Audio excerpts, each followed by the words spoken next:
presents Dick Powell, Charles Boyer, David Niven,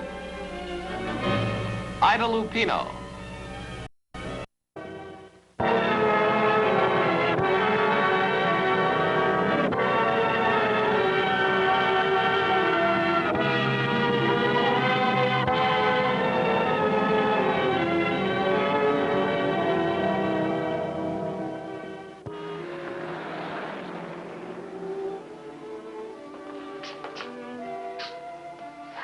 Excuse me.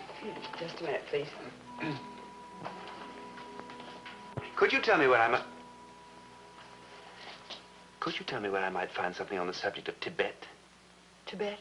Tibet, where all those Himalayas are and llamas and things. Foreign Travel Department. I'll be section 801. I'll be. Thank you.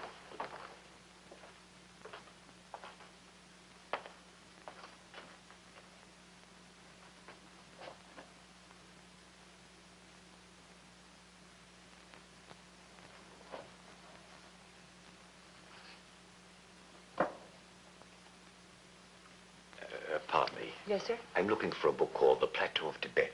I'll be section 801. Thank you very much. I beg your pardon. Excuse me. I'd like to check this one out, please.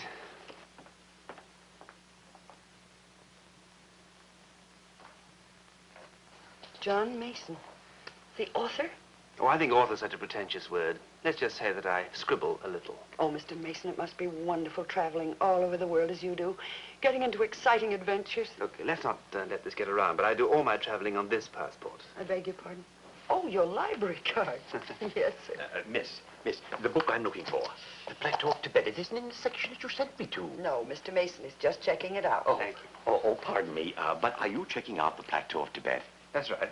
Excuse me, it's a little irregular, but would you mind if I took it instead? It's very important to me. I'm sorry. It's very important to me, too. Look, if you want a book on Tibet, there are plenty there on the shelf. Oh, but I'm not interested in them. I want this one. No, I'm sorry. If those books are so good, why don't you take one of them? This one has pictures. You've got to let me have it. Shh. Look, let's not get in a panic. I only need the book for 2 or 3 days. If you come back, say on Thursday, I'll promise to return it by then.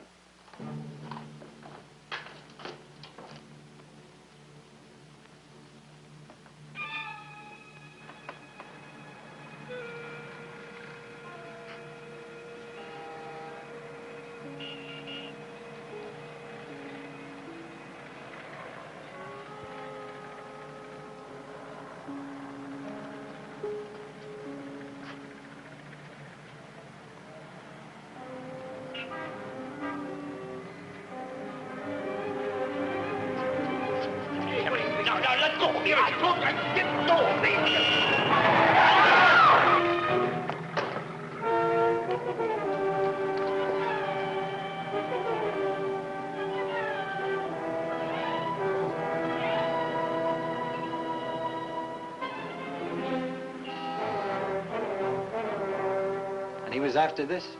Yes? Isn't it funny? Published in 1885. I wonder why he wanted it so badly. Why did you want it? Ah, that's a trade secret. I don't think I ought to tell you. But that's where I get the ideas for most of my novels. What do you mean? Out of these obscure books. You see, all the modern travel books are full of wars and upheavals, but these old ones still have romance and glamour, and out of what I find in them, I often dream up a thing called adventure. No kidding. And I thought you had traveled to all those places. Oh, no. On the sea, I'm seasick, and the air, I have asthma, so I stick to the libraries. Well, I live and learn. Yes, he didn't, poor chap. Pardon me? The little man who wanted the book so badly, tried to steal it. I wonder why. Search me. Well, Lieutenant, would you give me a call when you get some information on him? Sure, if you want me to. Yes, I wish you would. He seemed like such a nice little guy. Goodbye. Goodbye. I thought of Sona and that last night in Tin Shan. I thought of her, but I knew I would never see her again. I knew I would never see anyone again. It was my last morning. They were waiting for me out there, and in that trackless waste, they would surely find me. And in that trackless waste, they would surely find me. Surely find me.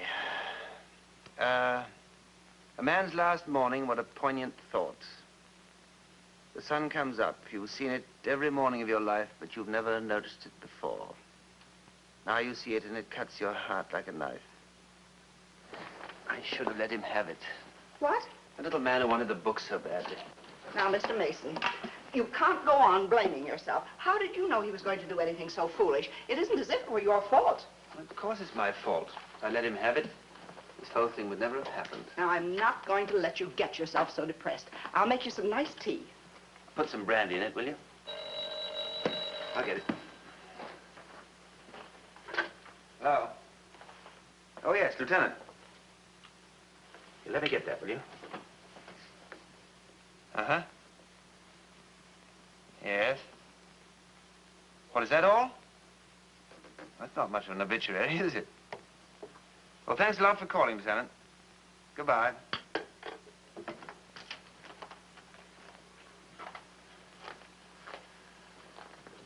Your tea. Thank you. Was that the police? Yes. Could they tell you anything about him? Not very much, no. He was 58. His name was Edward Sokolar. Lived alone over a grocery store and worked days as a janitor. You know what they found in that room of his? Huh, what? Books. Hundreds of books. Musty old books. That's not so strange. You met him in a library. And it puts paid to my theory about this one being so significant. The way he got so hysterical asking for it and even lost his life trying to get it. Now, don't go being a writer. Well, you know, I go to the library trying to find stories all the time. And this time, in spite of the awful tragedy, I really thought I had one. He was just a petulant old man who wanted a book, and when he couldn't get it, he stole it. His eyes were bad, and he didn't see the car coming. Now, Tibet, remember? It cuts your heart like a knife. Slave driver. You know, I think I'm going to make this llama really eccentric. What do you think? I wouldn't know a llama if it bit me. Well, considering the fact that llamas are very serious-minded priests, that's a fascinating project. I found out some interesting things about them. The tea kettle. Listen to this. Llamas training for education of, pages 94 to 108. 92. 94. What's the matter? A couple of pages stuck together. Hey, wait a minute. They look as though they've been glued together. Let's try and steam them open. Now, you hold that in. That's got it. All right, don't tear it. Here it comes. Looks like a code or something. 5/7/10 p.m. 1088 State. 33 Clarissa. Clarissa? What does it mean?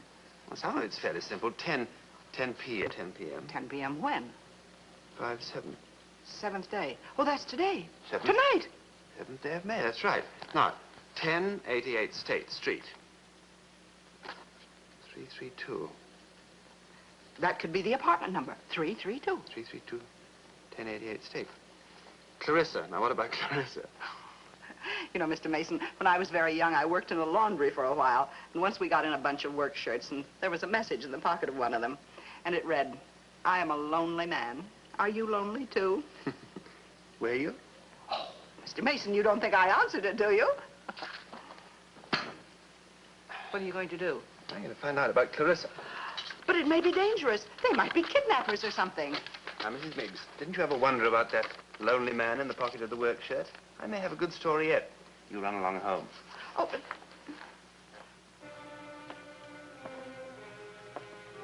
Lieutenant Brown? Yes? I'm Stan West, FBI. How are you, Mr. West? Fine, thanks. Won't you sit down? Thank you. I just left the deputy coroner's office. Saw that fellow was killed tonight, that 411. Edward Sokolar? You boys interested in him? And we've had him under surveillance for a long time. We figured we were coming in close tonight, and then this thing happened. Too bad. That's the way things go. The report said he was killed trying to get a book. That's right. Mr. Mason checked the book out of the public library. And where is it? He took it with him. See if we can get a hold of him. We gotta get that book back. Okay. That book may or may not be significant. I don't know. But we've got to check everything. This Edward Sokolar, what was he, a spy? Worse than that. He was a killer and an expert in sabotage. That's why we'd like to find out what's going on. What's happening? He doesn't answer. I'm gonna keep trying.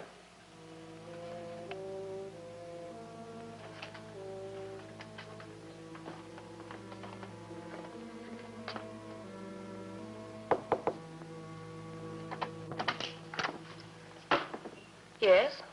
Good evening. Is there something you wanted? I thought perhaps it was something that you wanted. Well, don't stand there in the draft. You'll catch cold.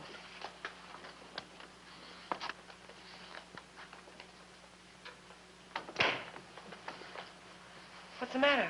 Oh, nothing. Just that you're the last thing that I expected to find in the pocket of a work shirt. What? Don't fight it. Just skip it. Perhaps you're looking for the people down the hall. Do I have a choice? Look, I'm expecting someone. Yes, so am I. At 10 o'clock. That is, if you know anything about, Clarissa. Well, what do you know? This work is getting more interesting every day. Yes, I was beginning to feel the same way. You're late. 3 minutes. I have a cheap watch. How did you get here? I drove. Where'd you get a car? Oh, no, I didn't drive myself. I took a taxi. Do you think that was wise? Well, why the cross-examination? I got the message in the book, and here I am. I'm late because the taxi driver dropped me off, and I walked the rest of the way. You don't think I'd let him drive me right up to the front door, do you? Won't you sit down? Very good of you. You speak very good English. Well, thank you. So do you. What do you call yourself? Well, I have been using John. Hello, John. I'm Linda. Linda? But I thought that... You thought what? Well, I was just thinking about Clarissa. That's a name that conjures up mystery and romance. The way you talk about that dirty old tub. Dirty old tub? Yes, the ship. What did you think I was talking about? Oh, the ship, of course. She is a dirty old tub. But you should see her with the waves all round her and the wind whistling through her rigging. You're very poetic. No, it's nothing really. I can't imagine they're sending someone like you.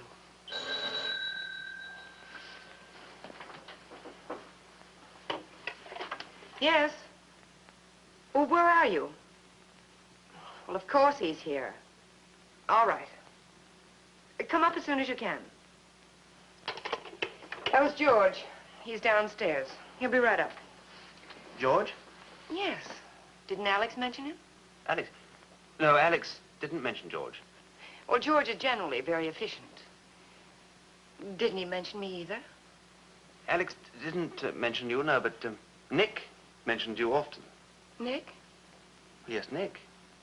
Oh, well, I can't be expected to remember everyone. That's my trouble, too. I thought you'd be an entirely different type. Oh, I am sorry. I'm not a bit. Usually these jobs can be quite dull. Yes, they are indeed. What did you expect me to be like? Oh, I don't know. Rather, dedicated? Well, I am dedicated. I'm dedicated up to the eyebrows. Oh, I'm sure you are. But I meant obviously dedicated. You know, no time left except for the job. Are you dedicated, John?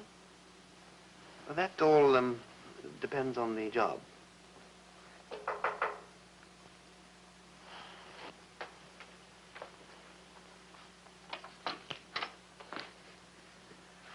Your timing is great. You said 10:15. Did you get it? Yeah.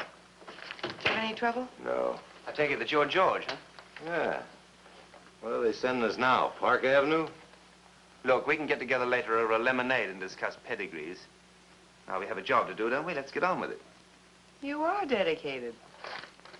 Here.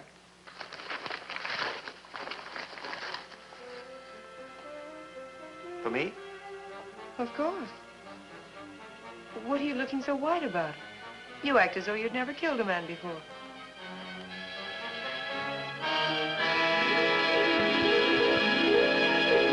Well, tonight we strike a powerful blow. What do you mean? Oh, that's what Alex would have said. He's so dramatic, saving the world and all that kind of thing. But not for me. For me, it's money. I'll take this until you need it. Look, I don't think we ought to go through with this thing. What do you mean? Well, believe it or not, I think I'm losing my nerve. You, one of our smoothest operators, losing his nerve? Oh, he's sensational. You know, he's the only one of us I've met that has a sense of humor. Come on, it's time we're leaving. The Clarissa sails at midnight. I'm not taking any orders from you. As far as I'm concerned, the whole deal's off. You'll do what you're told. How can I do what I'm told when it so happens that nobody's taken the trouble to tell me what to do? Well, didn't Alex brief you? No, he said that I'd be told later. Well, now it's too late, and I'm no longer interested. Wait a minute. Oh, Ed did say he'd give the details at the harbor. You better tell him now, Linda. We can't waste any more time. And listen carefully, Park Avenue. Well, I hope I don't get in trouble with Alex. The man you're to kill is a passenger aboard the Clarissa. He thinks he's incognito, but our agents have everything arranged. Who is it? Oh, he's a minister of defense of some foreign power. What power, I don't know. That's a pretty big deal. But of course, we save all the classy ones for you, sonny boy. Now let's get going. Just a minute. Ladies first.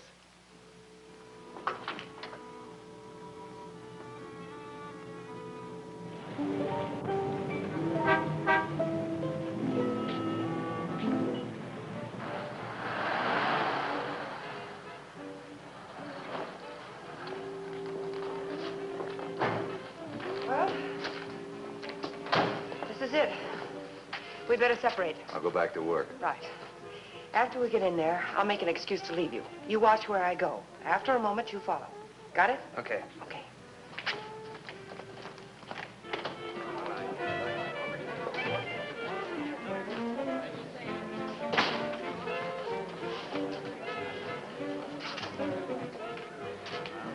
Charming spot. Be sure and watch where I go. Good evening, ma'am. Good evening. What would you like? Where's the telephone? Oh, back in the hallway. Excuse me. And you, sir, what would you like? I'll wait for the lady. Yes, sir.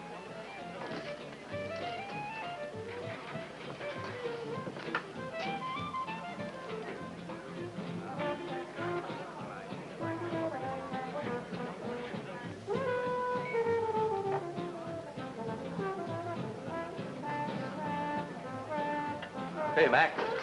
Huh? You using this chair? I'm expecting a lady. What, in here? Hey, look, why don't you bring all your friends over here and join me? What? Yeah, we can make a night of it. I know a great place where we could go. Have a ball. Million laughs. Creep.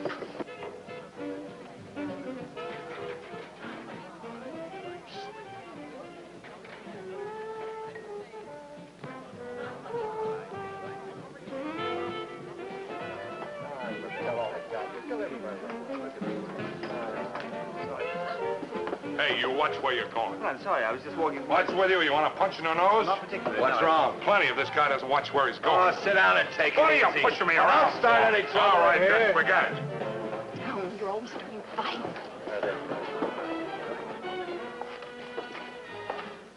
She's in the room at the end.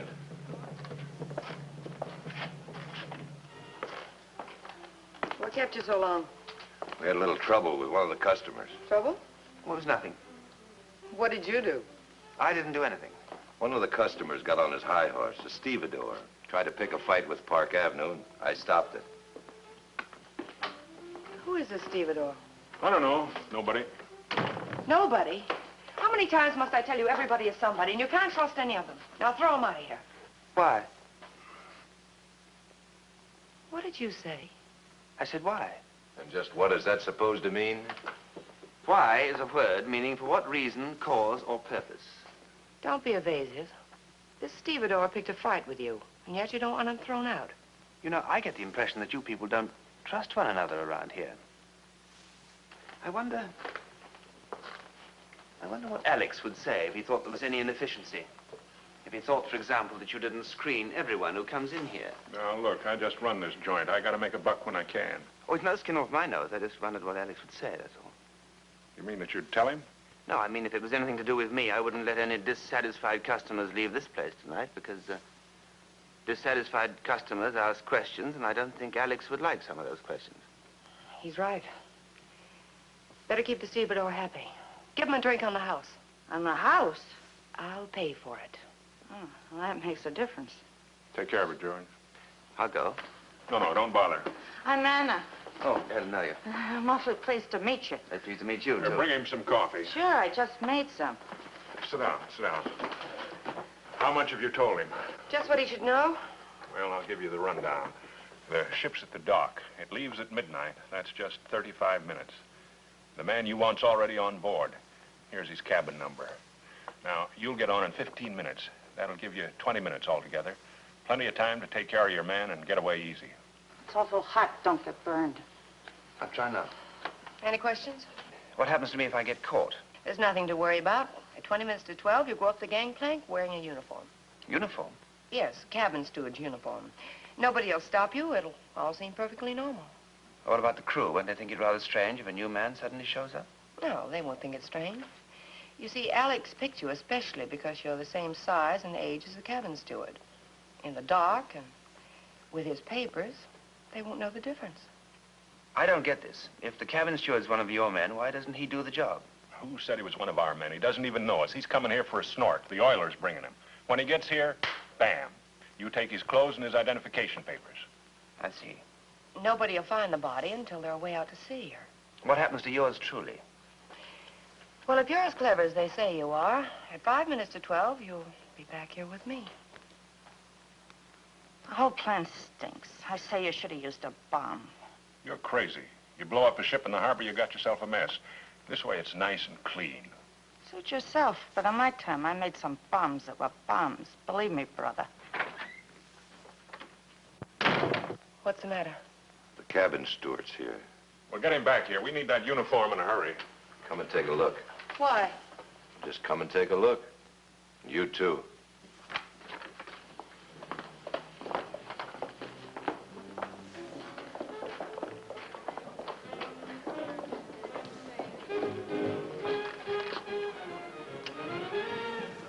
You like that steward? He suits you okay? Well, he could pass for him fine. Same size, general description. That's the oiler. The small one's the steward.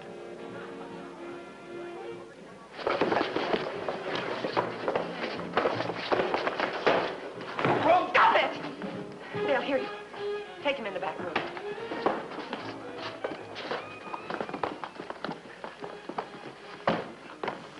No, not here. We just got this business started. We can't have any trouble. Hold it! Please, not here. We could never dump his body. All right. Take him down to the wharf. And don't make a sound. Act natural.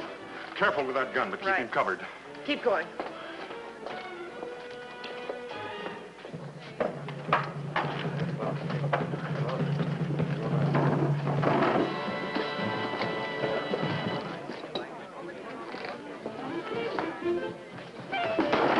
What do you think you're doing? Why don't you leave him alone? Why don't you put her out?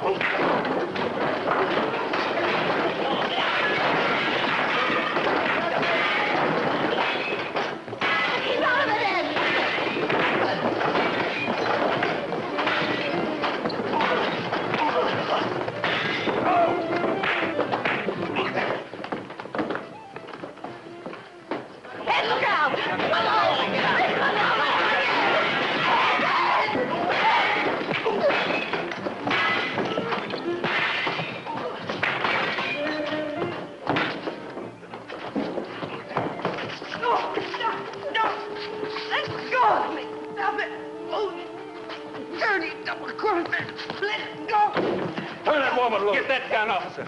Now follow me and help yourself to a promotion. What is going on here? Wait a minute. What's this all about?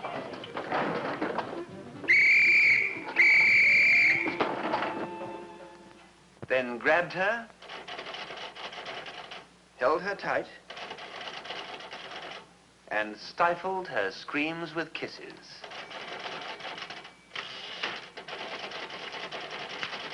Period, paragraph, the end. Did you, Mr. Mason? Did I what? Stifle her screams with kisses. Really, Mrs. Miggs? I don't know how you could ask such a question.